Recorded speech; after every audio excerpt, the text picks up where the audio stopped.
가위바위보라도 지지 말라는 한일전 대결, 축구에서는 결과가 어땠을까요? 1954년 3월 7일부터 2022년 7월 27일까지 우리나라와 일본은 모두 81번의 축구 경기를 치렀습니다.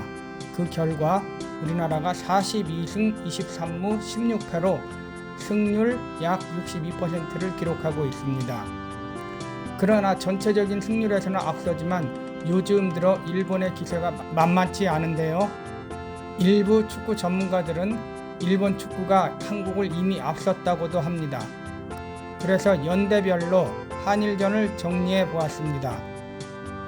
해방 이후 정식으로 한일전 축구 경기가 시작된 1950년대 최정민, 문정식, 정남식 선수님들을 앞세운 대한민국은 모두 8번 싸워 4승 2무 2패를 기록했습니다.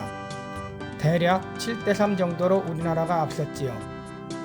이회택, 정순천, 허윤정 선수님들이 뛰었던 1960년대 우리나라는 8전 4승 3무 1패를 기록해 8대2 정도로 우리나라가 월등히 앞섰습니다.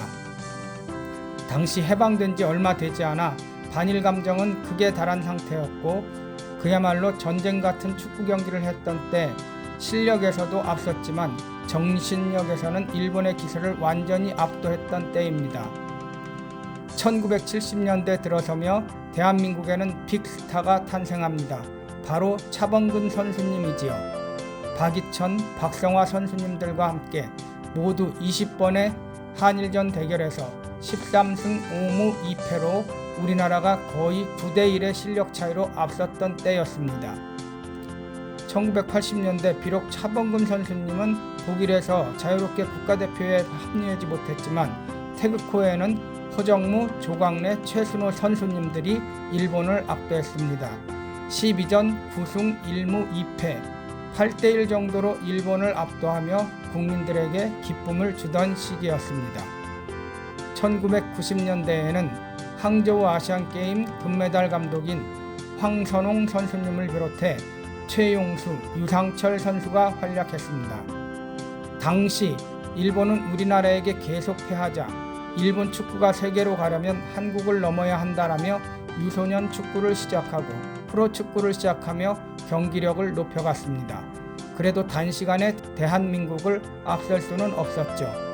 모두 14번의 경기를 해 6승 5무 3패를 기록해 6.5대 3.5 정도의 전력 격차로 좁혀졌습니다. 2000년대 2002 월드컵 4강에 올라 전 국민이 축구로 인해 기쁨을 누렸던 시기입니다. 이 시기부터 일본은 이전에 있던 한일 축구 정기전을 폐지하고 우리나라와 대결을 줄이기 시작합니다.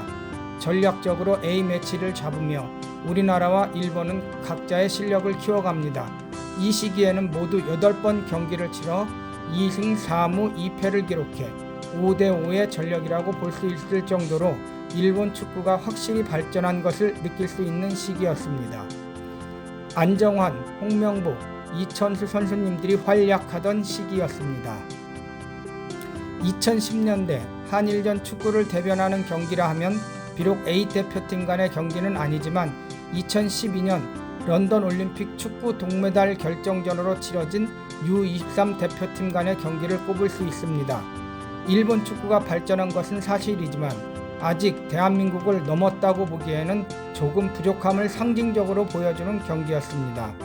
A 대표팀에서는 박지성, 박주영, 이동국 선수님들이 활약을 하며 9전 4승 3무 2패를 기록하며 역시 국대 경기에서도 6대4 정도로 우리가 앞섰다고 볼 수 있습니다. 드디어 2020년대에 진입했습니다.